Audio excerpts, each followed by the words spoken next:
Good evening. My name is Simon Godwin, and I'm the Artistic Director of the Shakespeare Theatre in Washington, D.C. It's very good to have you with us again for another episode of the Shakespeare Hour Live. Well, this evening we're going to be talking about classical actor training for Shakespeare. How does it work, and how does it differ from other kinds of theatre training? My hope is that in the next hour, we're all going to feel like we're a little bit better at classical acting than we were at the beginning of the hour. Well, at least that's the gauntlet we're throwing down to our wonderful guests this evening. Before we get started, a few thank yous. Shakespeare Hour Live is part of our wider initiative, Shakespeare Everywhere, which is in turn supported by the amazing Beach Street Foundation.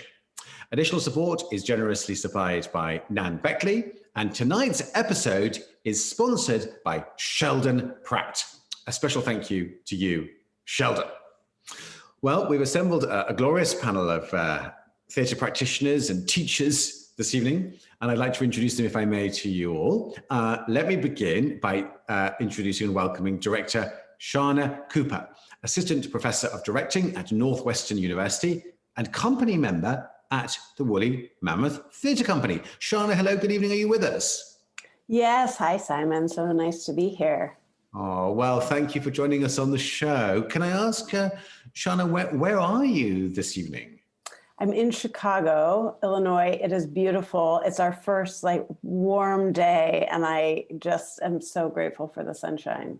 Wow, I'm excited. I've never been to Chicago, but people tell me it's an incredible city. It's gorgeous. You have to come visit. Okay, yes, I would love to. And of course, there's a great Shakespeare Theatre in Chicago. There is, in fact, yeah. The Shakespeare Theatre on Lake Michigan, where it's located, yeah. Another reason to visit. Now, I'm going to put you on the spot, Sean, if I may, and ask you, as we're on the theme of pedagogy this evening, has there been I'm sure there have been many teachers that you've benefited from. Is there a teacher that's with you tonight as you ponder this question of the classics, Shakespeare, acting, directing even? What's that kind of, pedagogical guiding spirit with you tonight? There is. He's been on my mind all day as I was thinking about this conversation. Peter Francis James. He's an actor and I think has acted at Shakespeare Theatre in DC, I'm pretty sure. Drew Lichtenberg, your glorious dramaturg, and I had him as a teacher at the Yale School of Drama. And Peter taught the acting class there. I'm a director, but we took the acting class. It was harrowing because I did have to act. You didn't, you took the class as an actor, but so many of the things he talked about in that class have remained with me and, will be some of what I'm sharing tonight. Wonderful. Well, thank you for paying your respects to him. And it's great to feel like these ghosts of all of our teaching past are also with us this evening, very Shakespearean. Let me introduce now, if I may, Jessie Perez, Director of the Shiley Graduate Theatre Program at the University of San Diego and the Old Globe. STC audiences will remember Jessie as playing the title role in our 2017 production of Macbeth. Before my time, but I've seen the poster and it looked great. Jessie, how are you? I'm good. Nice to see you, Simon. Thank you for having me. Well, great to have you back, as it were. Yes, Jessie, maybe I can share the same question with you as I did with Shana, if I may, about a guiding pedagogical spirit or teacher that's with you this evening. I love that question, because it's all about the mentorship, and people that take you under their wing to actually elevate you in becoming an educator, becoming an actor, becoming a theater maker. And, not to be too cheesy, but the person that's on my mind is Michael Kahn. I had him at, Juilliard, and he was really tough on me, so I really love him for that because he made me so much better at really investigating the text and looking at it in a whole different way. Yeah. So thank you, Michael, and he's with me today. Oh, that's wonderful, Jessie, and I really hope Michael's watching tonight. And I want to pick up on something you said that perhaps we'll come back to you later in the show about what we might call tough love. The teachers that ask so much of us and don't make our lives comfortable. But in doing that, there is a sort of courage, isn't there, of those people that ask us to step into the cold sea, which we might be very nervous of doing, yet might in the end bring us huge benefit. Yes. We have to live in discomfort when we're doing theater, right? There's a lot going on, and they're called tragedies for a reason. And comedies are even harder because then you have to have timing and speed. And, it becomes this thing where I just feel like you have to dive in 100% and have a contract with the work, because you're going to be pushed to very difficult places. And when a professor, an instructor, a teacher lets you go further than you think you can actually go and opens up that space for you as well, it expands the spectrum of what you can do as an actor. Because then all of a sudden you become elastic and you become a lot more flexible to play any role that comes your way. No, that's a wonderful image, the elasticity that we're all aspiring to. Thank you. Alec Wilde, Senior Director of SUC's Academy for Classical Acting at the George Washington University, to give it its full title. Colleague, friend, Alec, hello, good evening, welcome. Thank you, Simon. Hello, good to see you. I see you every week, but it's great to see you in this context. Yeah, in this vivid encounter, which is quite different from the conversation we all have in our lives, the prism of Shakespeare alive. Well, Alec, yes, tell us about a teacher for you that's mattered. Oh, I was thinking, I've had so many teachers that I admire and that have led me to discovery about myself and about my work. But I was thinking about this on my walk today, and I don't want to sound too cheesy, but I think I might have to say that all of the actors I've worked with over the years, the students that I've taught, have probably taught me the most. I've learned so much as a teacher from them. I continue to deepen and develop my work because of the challenges I receive from the students. So really, they're my greatest teacher, I think. Yeah. Well, I hope there are lots of your current and former students watching the show tonight. So if they are, well, so there you are. Yes, I hope they are. Yes. Yeah. They've already got a great compliment. Let me also now introduce the constant team on Shakespeare Alive, which help run the show. Let me bring in STC line producer Grayson Roberts. Grayson, hi, how are you? Hi, good evening, everyone. Good evening. And Grayson, you'll, as ever, be the bridge between our discussion and the questions and comments from our beloved audience. How are people in the chat this evening, Grayson? Everyone in the chat tonight is doing great and looking forward to the conversation. So all good on this end. Okay, terrific. Well, thanks so much, Grayson, as ever. And last but not least, our resident dramaturg, my colleague and co-host, Dr. Drew Lichtenberg. And already, Drew, I've learned that you were at Yale with Shana. Is that what I picked up on? So there's already a dialogue there. But hello, Drew. Yeah, that's right. Shana and I, our first semester together at Yale Drama School, we did a project called Drama 50, where they give you a topic and they lock you in a room with a director and a dramaturg and actors, and you have to create a piece of theater together. So we did the 1960s, the book by Todd Gitlin, former member of Students for a Democratic Society. Wow. So yeah, Shana and I, we go way back. And that's our first exercise of the evening, Drew, that I'm learning about drama in 50. Is that you have 50 minutes to make it, or it has to last 50 minutes? No, the number of the course is drama 50. So there's a famous drama 47 course that George Pierce Baker took from Harvard to Yale. Like Eugene O'Neill attended it, and then he moved it to Yale. So there's all these like weird numerological things that happen at Yale, and drama 50 is one of those. I was also thinking, Simon, of another one of my favorite teachers, and maybe this is a corny answer, but Shakespeare, the ultimate teacher, someone who continues to teach us what his plays mean. Yeah, Simon. I love that, Drew, the inexhaustible teacher, since we've been now going for nearly, well, there's plenty of episodes and we're still learning, we're still asking questions.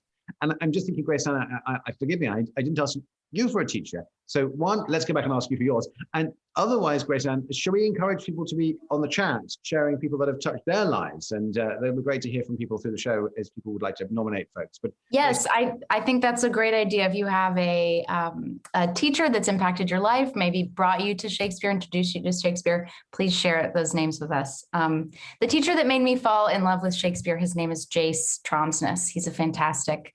He was my teacher in high school in South Carolina, and that you never forget the teacher that kind of opens your eyes for the first time to the beauty of what Shakespeare holds.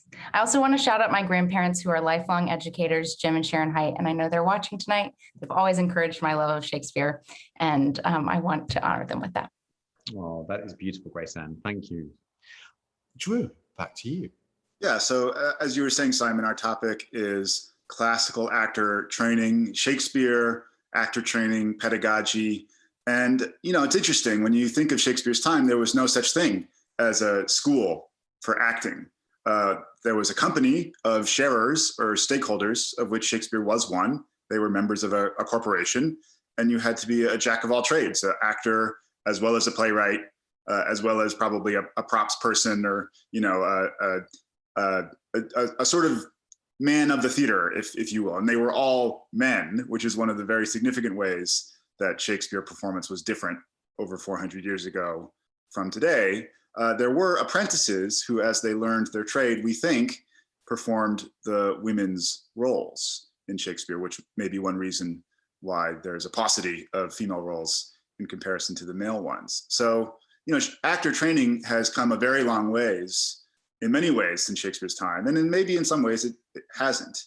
But I wanted to start with this panel that we've assembled from really around the country. We have representatives of the West Coast, the Midwest, and the East Coast right here in DC, with a kind of general question about how each of you came to teaching, in addition to your own decorated careers as directors and actors, and also how classical you think Shakespearean actor training really is. What sets Shakespeare apart from other forms of acting, and what makes it similar? So I thought, Alec, since you are at the Academy for Classical Acting and you are right here in DC, it would only be appropriate to start with you. How did you come to teaching, and how do you understand classical actor training?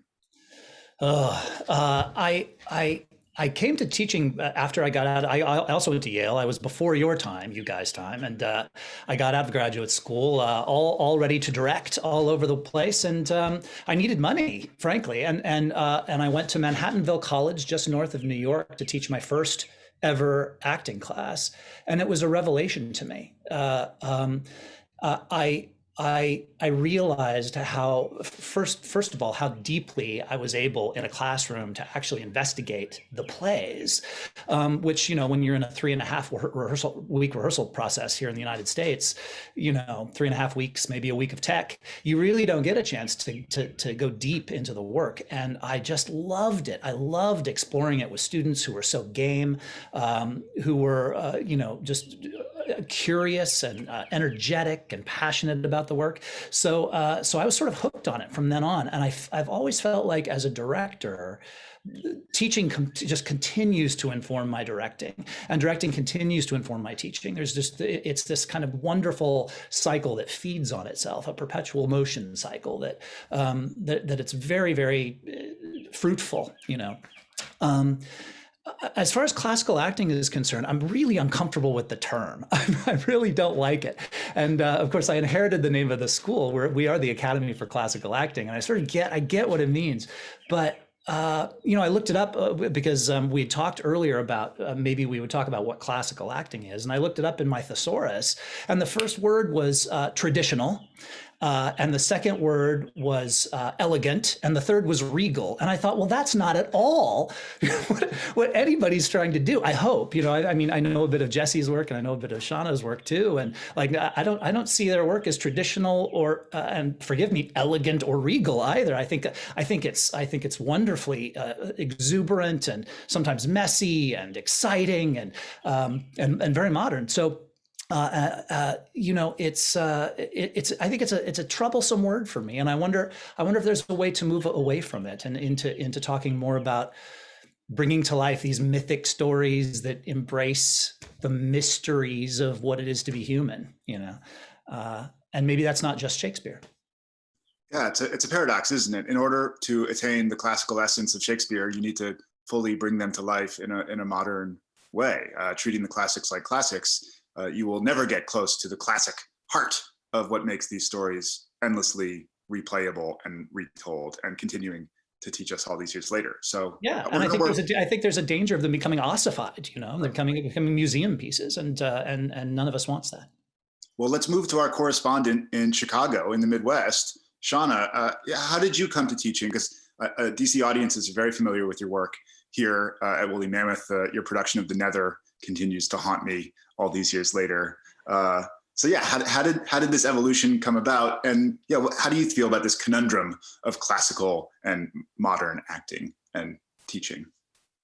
Yes. Oh my gosh. I have such a anti-sentimental answer to the teaching component, I think, because I really never wanted to be a teacher. I didn't actually have interest in teaching up until I took this position at Northwestern about 4 years ago now. I actually hadn't taught. I'd been directing since we got out of school, and I had a child, and that really made me think differently just about my life and how often I was on the road. At that time, I would be on the road like 200 days a year, and it's really hard to maintain that as a parent. And then also, I think I wanted some foundation and structure and stability for our family. And I remember getting to Northwestern and thinking, I just having the question actually about how I would feel about teaching. And Northwestern in particular was a good fit for me. It's a research university. And really what that meant, which I didn't know at the time, is you can bring your curiosities and passions as an artist. And academia, the university, is essentially like a laboratory for that. And you, with your students, almost as if you're in like a science lab, you can think about it, can investigate what those central questions are for you. And that really was a beautiful fit for me in terms of someone who's really interested in alternate rehearsal methodologies, how those really bring new life to classics.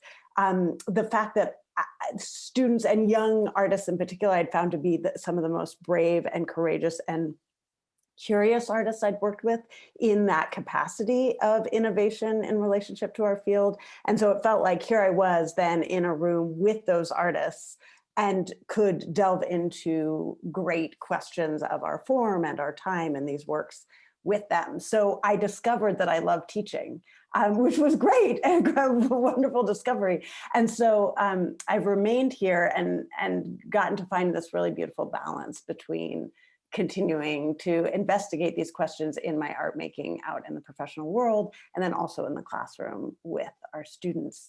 And this idea of classical, I agree with Alec. Oh my gosh, it feels like kind of a dead word, a kind of rigid word in a way that I think about Shakespeare. I guess I really think about Shakespeare as new work, and it's not accidental, I think, that I'm a company member at Woolly Mammoth, and I also work a tremendous amount at Shakespeare theaters, and that's really was my first entree into this world of theater. But I feel like every time we come back to those plays, we have to think about them as a new play, and that we as artists are excavating, and we with our students are excavating, what does this play mean to us now at this moment in time? What does it mean to me personally? What does it mean to the world at large? And how do we bring that into being in as visceral and accessible and surprising a way as possible, so that it can mean something to the questions of our time? And that, I would just echo what Alex said, that doesn't feel like classical. That feels very like a modern endeavor. And then the one other word that you mentioned, Alec, which I loved, which was myth, and like the ways in which these plays are also myths. Myths are stories that we tell and retell about our civilizations and our societies. And so these plays, I often think of them as mythic, and it makes sense to me why we're still living with these stories, and we feel the need to come back to them over and over again over time. But that's a very different word than classical. I agree. Yeah, I certainly, we talk a lot in the artistic department about redefining the classics at the Shakespeare Theater as something that we're very interested in doing. I think that idea of taking this word that has certain connotations and investigating it more fully. Jesse, I'm curious, you're an actor of such extraordinary range. Simon mentioned your Macbeth, but you also were a standout Capitano in The Servant of Two Masters at STC. So yeah, I'm curious to hear about your evolution into being a teacher in San Diego and how you feel about these things. You sort of mentioned already the elasticity of actor training, the ability to accommodate extremes of form. Yeah, what got me into it was the physical world. Drew, I was a dancer before I became an actor, is the story.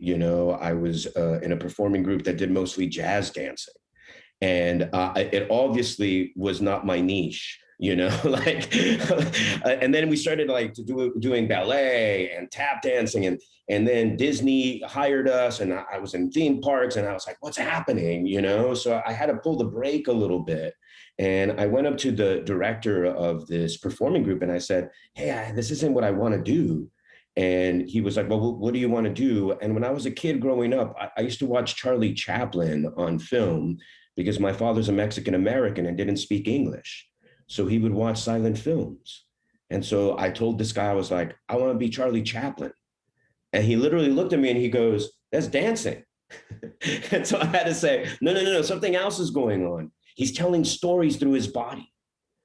And this guy took me to the Stella Adler Conservatory of Acting West, and it changed my entire life, and that's when the training really began. I started to investigate texts that weren't written for me, but that really inspired me because like Shana was saying, if you look at text as the written word on a page, then you can investigate it in that way because it just becomes literature, and you find yourself in it because your imagination is going. Yeah, sure, we can think about the people that wrote it, but the first thing you should go to is what's the word on the page? What's the text?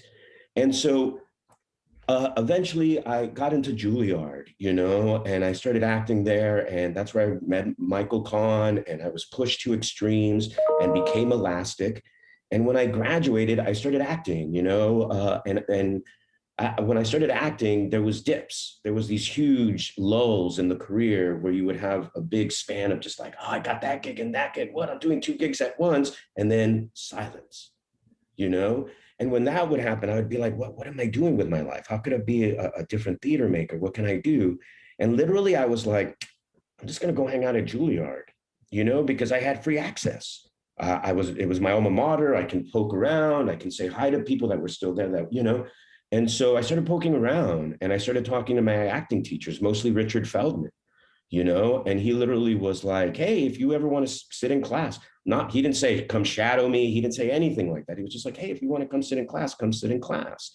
And sure enough, I started sitting in class, just seeing how the first day of class would work, which was always the most interesting thing. How does somebody open a class, And that was always my favorite. And eventually other teachers started inviting me in. Hey, you want to see my class? Moni Yakim. Hey, you want to come do some movement work? And I had already worked with all these people, but I just kept hanging out. And eventually this man named Brian Murtis, talking about, teachers and people that, take you places that you don't think you can go. He called me up in one of these lulls. And he literally was saying, hey, I'm starting a new project upstate New York. We're going to do some Chekhov and I want you to come up. We're doing the Seagull. And I was like, oh man, I'm going to play Treplev. Finally. Yeah. Here comes Constantine. And I was like, yeah. When do you need me up there? And should I start looking at Constantine? Totally cocky. Right. And he was like, I had a different plan for you. And I was like, okay. And he goes, I was thinking you could come up here and do movement. And I was like, and he goes, do movement. I think I'm seeing dances in the Seagull. And I was like, Brian, I don't. And he's like, just come up, spend the week, hang out, see what happens. And I literally went up there and it changed my life because it was a group of just artists literally hanging out and like thinking and dreaming Chekhov like 24/7. Like you would wake up and coffee, you were talking about the good doctor, you were hanging out, you're talking about the play within the play. It just kept going and my mind was blown. And there was amazing actors that went up there. So then eventually Brian goes, hey man, tomorrow morning at 10 a.m., you're holding a movement session. And I was like, so my mind started reeling and I just started to put combinations of images from the play together. Like I just started stitching combinations, maybe like a gunshot you know, a bird flying, something else that would come across the screen, you know, and I just started imagining in a different way. And I started teaching these dances. And it caught on, you know. Eventually he kept doing this project in the summer. And then they hired Brian at Juilliard to do John Barton's Greeks, those 10 plays of the Greek plays. And it was a 3-year contract. And Brian called me again, and I was like, oh no. And he goes, I want you to come do the movement for these Greek plays.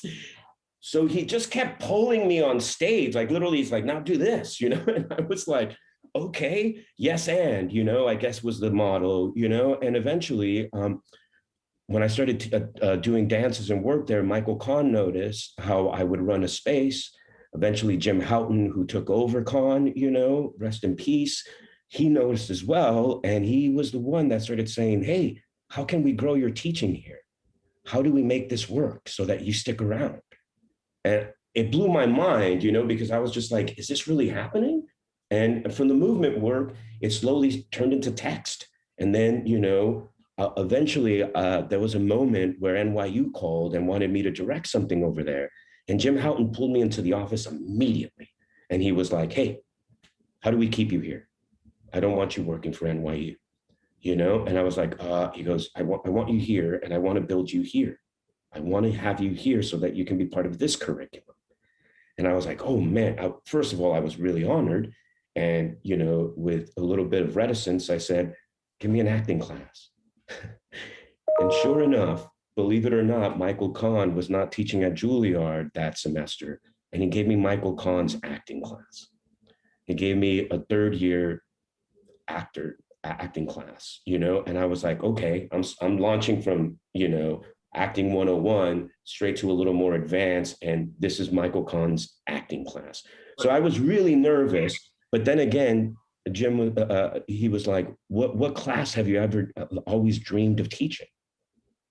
And that's what I was amazing, Jesse, about the story. And I'm sorry to cut you off, but it's, you know, you didn't even get to the second part of the question, but it's also like that magical moment when you can let go of the definitions between actor and teacher, or between choreographer and director, and have the most intense educational experiences. Sort of brings to mind what Shana and Alec were saying about classical versus modern. Yeah, Simon, you have a point.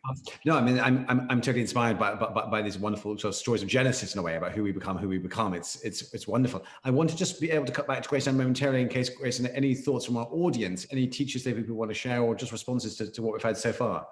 Yes, lots of thoughts from our viewers. I've loved reading all of your teacher shout outs. Thank you so much, everyone. I'll just call out a few.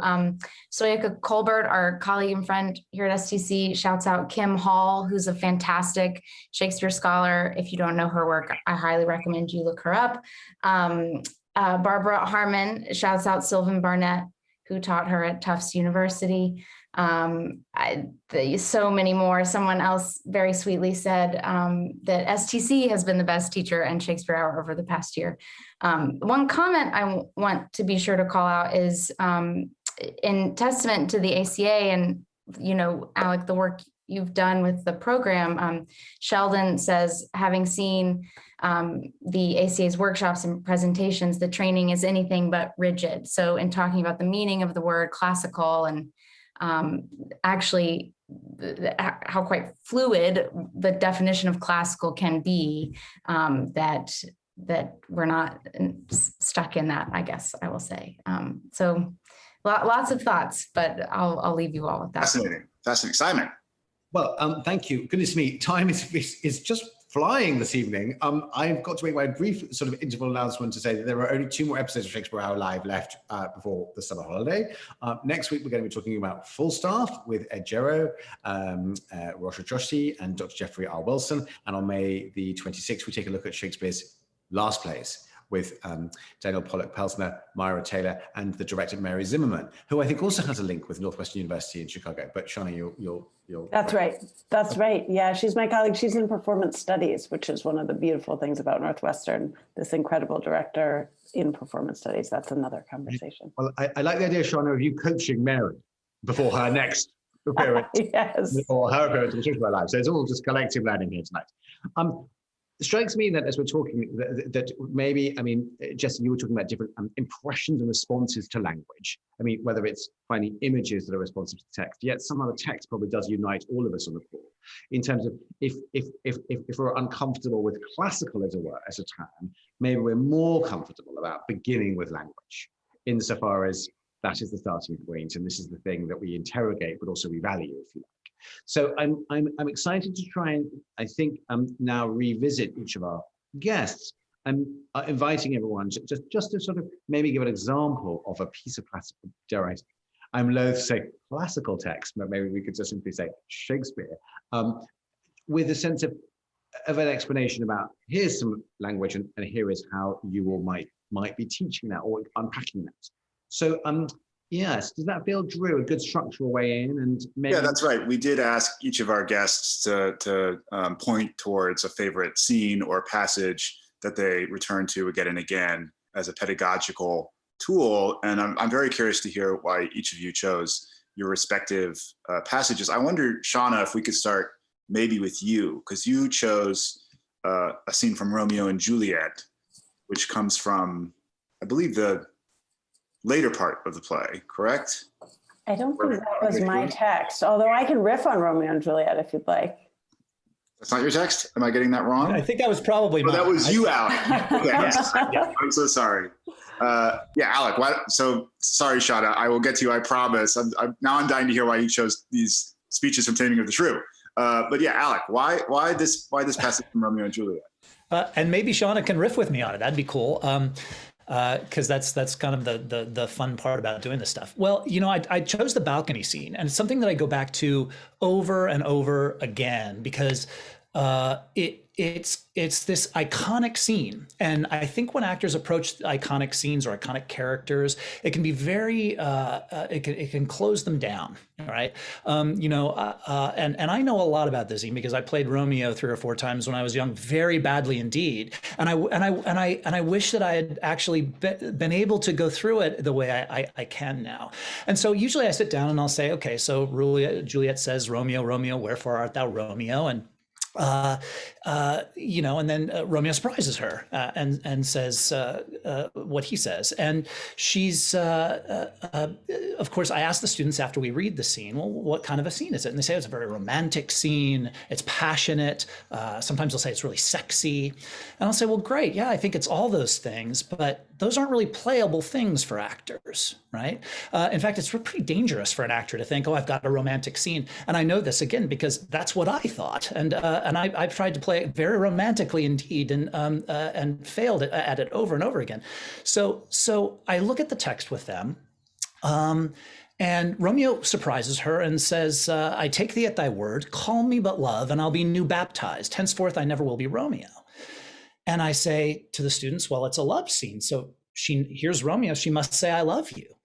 But of course she doesn't. She says, what man art thou that thus bescreened in night so stumblest on my counsel?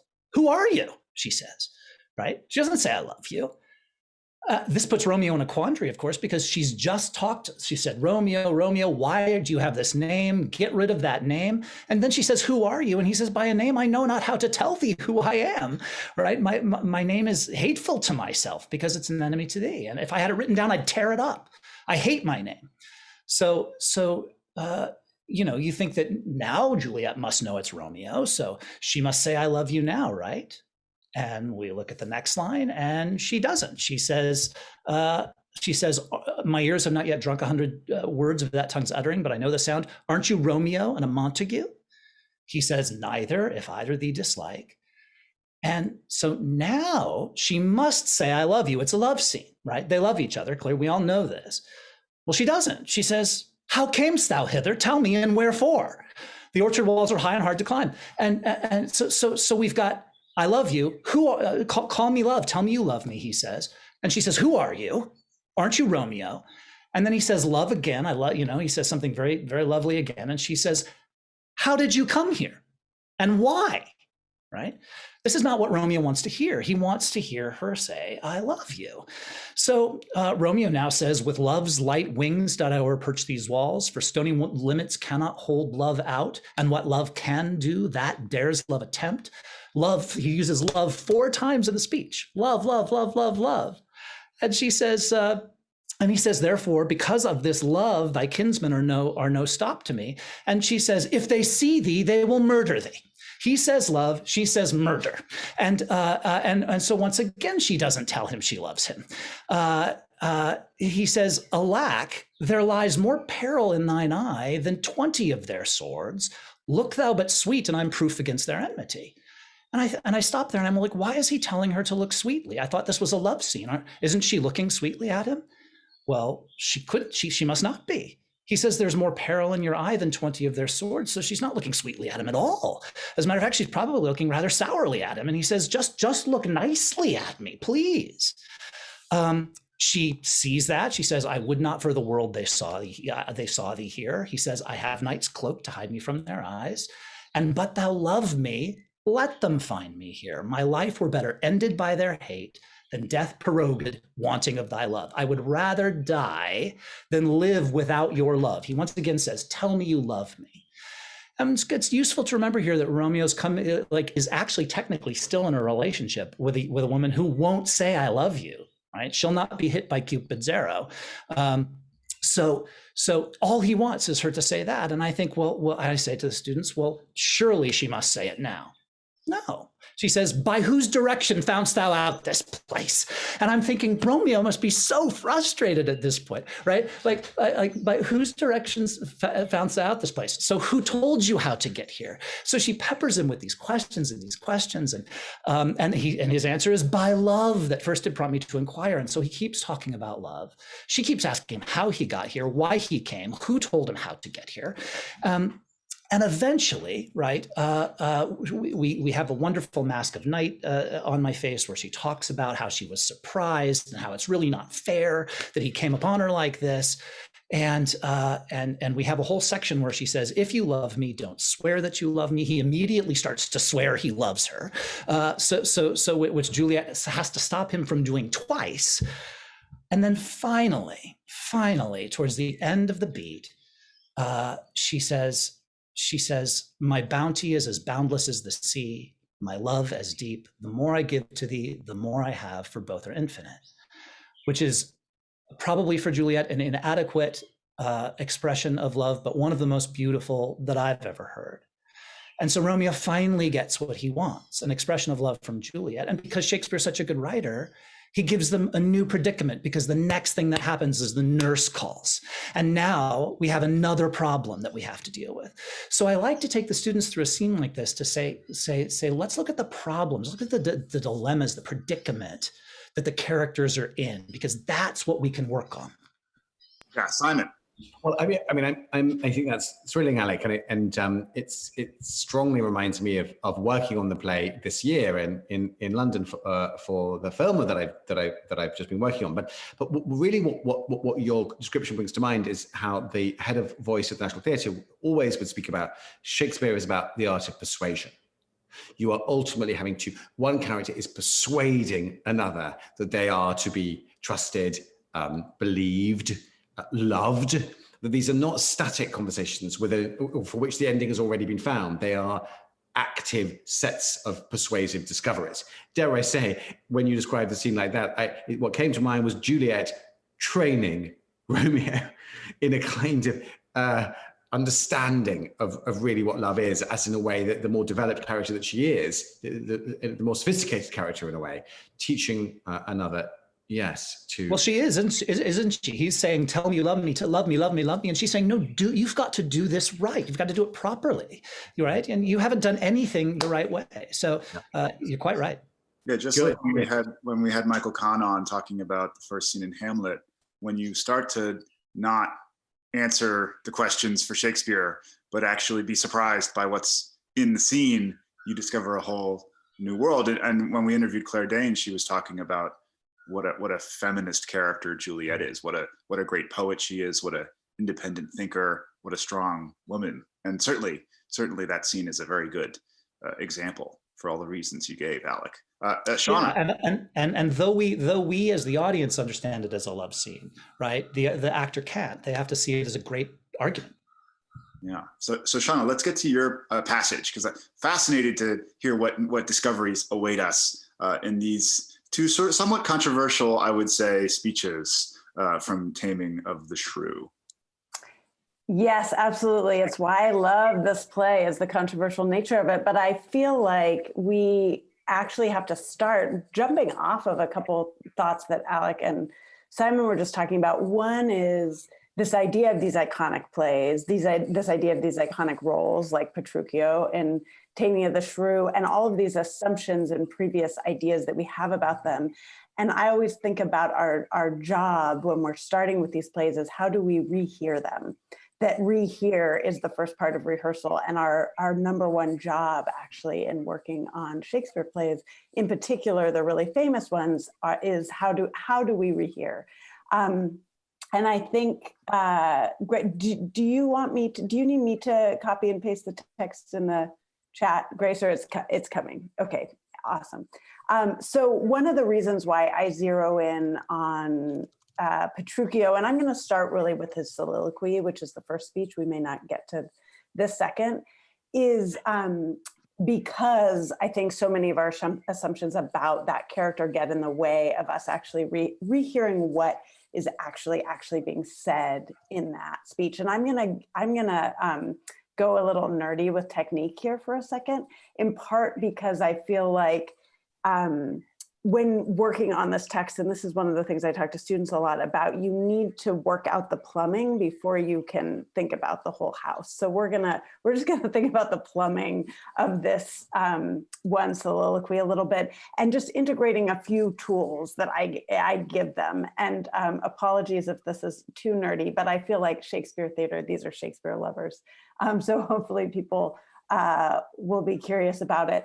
The first thing I really think about when tackling this text is following the argument, which is completely connected to Simon, what you said about these plays being about persuasion, and Alec, what you said about Romeo and Juliet being one big argument, that these plays are written rhetorically, that was a tool that Shakespeare was using. And that idea never made sense to me. It just felt very intellectual.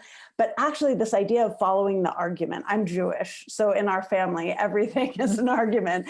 And that usually if you actually start to work through these plays, and you can look at the first two lines of this soliloquy and see the argument that Petruchio is making. Thus have I politically begun my reign. Politically meaning diplomatically is one idea of that word. And given what we've just seen, he's probably using it ironically, because the previous scene in which he doesn't allow her to eat and is throwing food everywhere is anything except diplomatic, right? So thus have I politically begun my reign, and 'tis my hope to end successfully. And I hope this is going to be a success in the end. And he's basically putting out his thesis statement, right? His thesis argument with us, the audience. And you can continue to follow that argument all the way through the soliloquy, which we may do a little bit.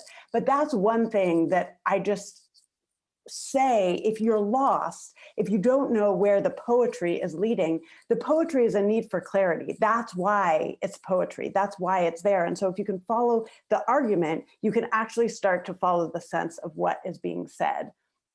The other thing that I think about is, in terms of this idea of argument, is that means it's always a dialogue. There's always a dialogue happening, even in a soliloquy like this, which means he's alone on stage. So who is he talking to? So he could be talking to us, the audience. He could be talking to God. He could be talking to love personified, if you're thinking about Romeo and Juliet, but he's talking to someone. He's having an argument with someone. And something someone told me a while back is that the origin of soliloquies was this idea of the divided self, that you're actually in part in argument with yourself. And so in this soliloquy, I think you also get that within the first two lines. Thus have I politically begun my reign, right? There's a kind of almost bragging about the job that he's just done. And then in the next line, and 'tis my hope to end successfully. He suggests through that hope that there is doubt, right? He's not sure it's going to end successfully. So I think even within those first two lines, again, we get this sense of an argument within himself and a question being posed. There is a divided self, which necessitates the soliloquy. That also brings me to another kind of overall idea that I like to follow with this work, which is change with the changes. So often we gloss, and there's one idea that you might apply to the entire soliloquy, which is that this is a dude who gets out there and says, "Thus have I politically begun my reign." So he's bragging about what he's done, and he's going to spend the whole soliloquy doing that. And that's where we actually get, I think, a lot of our misunderstandings about what Taming of the Shrew is actually about. I mean, people will argue with me about that all day, but I do think that if you, even in those first two lines, mean what you say and allow this man to brag a little bit about what he's just accomplished, "Thus have I politically begun my reign," but then in the next sentence, in the next line, also mean what he says, "And 'tis my hope," hope is stressed, "and 'tis my hope to end successfully." Well, that suggestion of it being hope and not an absolute belief means he has doubt. This is a man with doubt. And so you have to ride one ride, which is the first line of confidence, and then you get to ride the second line, which is doubt. And in changing with those changes, you start to understand who that character is.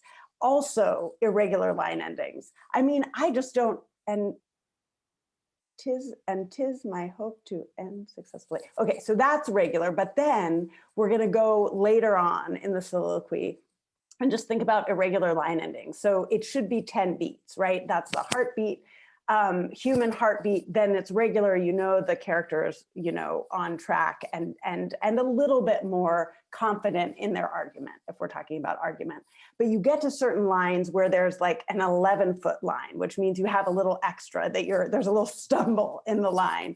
And so an example in this soliloquy is, "And thus I'll curb her mad and headstrong humor." And it's right at the end of the soliloquy. And oftentimes when people say that line, "and thus I'll curb her mad and headstrong humor," again, there's a confidence there, there's a surety there, there's an absolutism there. It's an 11-foot line, which means there's irresolution. He's not sure. And so what is it? What happens if you as Petruchio play the irresolution? Allow yourself to be vulnerable to not knowing, to not being sure. What if that line is a realization, "And thus I'll curb her mad and headstrong humor"? What if I am successful? Is that actually what I want? There's just an uncertainty under his footing. And the next thing he's gonna do is he's gonna come to us and he's gonna ask what the hell he should do. "He that knows better how to tame a shrew, now let him speak. 'Tis charity to show," right? It's back to a dialogue. It's back to a dialogue with us. So in a way, if you skip over that irregular line ending and don't allow the vulnerability of irresolution to be there, you don't need to ask, "Does anyone in this entire theater have a better idea? If you do, please let me know because I need it."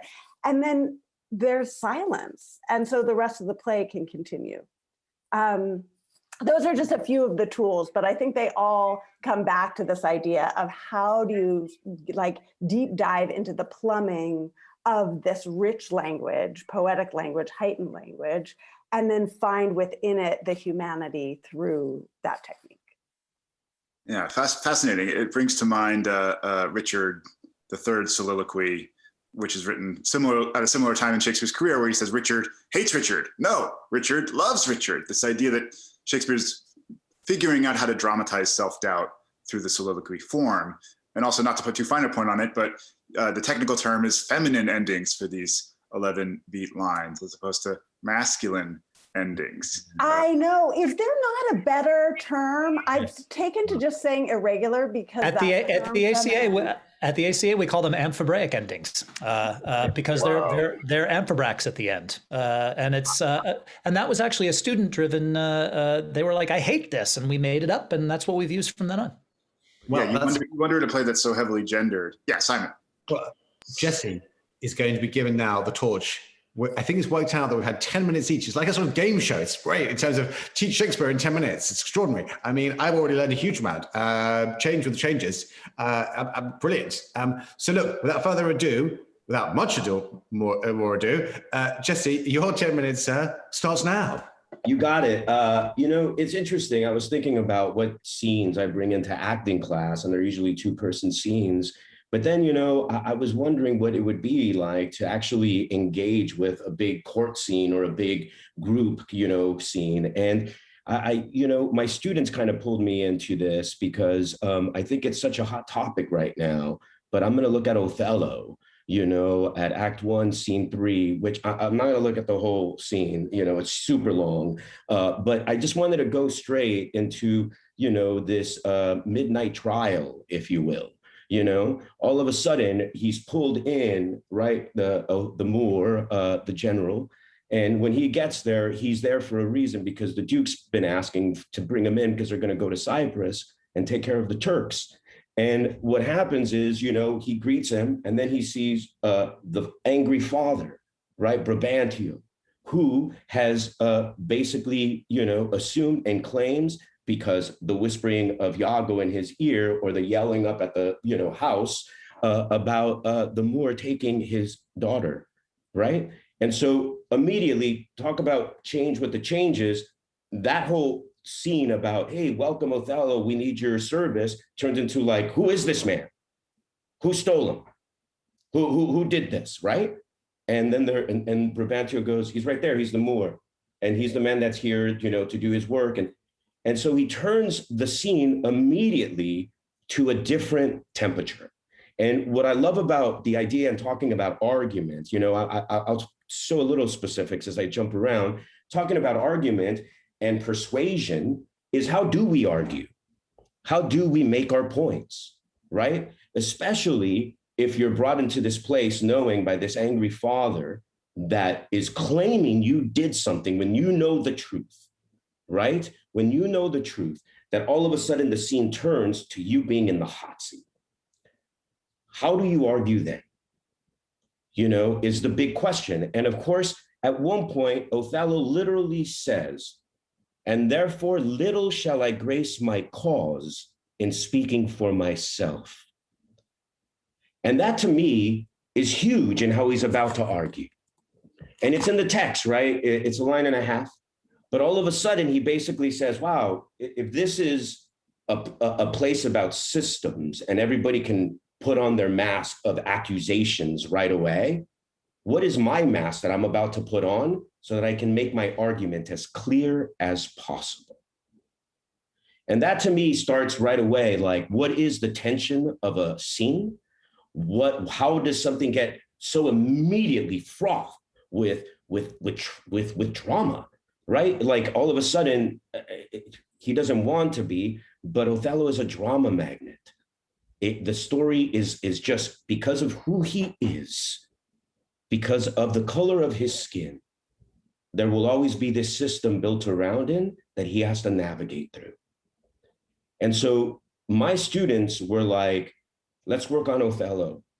And I was so nervous, just because I'm not a Black man, just because I know we're in a time where we're trying to figure out what a BIPOC rehearsal space really looks like and feels like, and how people can start lowering their shoulders and breathing differently to tell this very difficult story, And what led it was the students.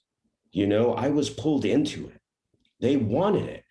And to me, you think about why Shakespeare now? And sure, we're a classical training program, but there was a necessity for especially the man that wanted to play Othello. And I think it's a very difficult role, to go through, to experience, to actually take yourself there eight times a week, and what it does to the psyche, and how you do it safely, to be quite honest, And so I let this man lead me, literally, and I directed the play around him. And it became this amazing thing where a student was like, what about this? And what about this?